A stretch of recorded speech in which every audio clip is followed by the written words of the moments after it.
Во сме на берба на слива и производство на ракија. Да. Еве, како се прави ракија? Кратко кажано, После 22 дена кофта са комините се става во казан тука, се залепува. Става се капако, грненцето, поред, навалиш и тука тече преку улите. сега готова ли е? Да, готово е. Колку степена е првично кога излезе? На 70 протече, 13 кила.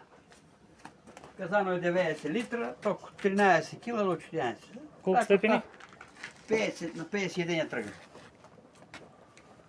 Добро. На 51 се тргат. Крбата треба да че водичка нон-стоп, да е ладно, да не онади, да не е жешка и онади не, значи не мени. Колку време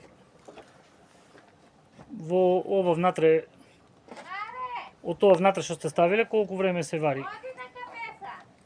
Колку трае процедурата? Процедурата трае некаде од 5 до 6 часа. Потоа повторно се полни.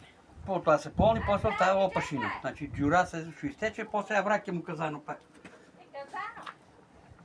Се враќа во казано и произведувам начин. Оваа година у село град колку има? Многу. Јас сум еден од најмалку, имам 20 казани. Има луѓе има по 100 да варат. И продадоа сливи. Има световно, кој каси како си садил. Супер, сега ќе ја пробам. Да.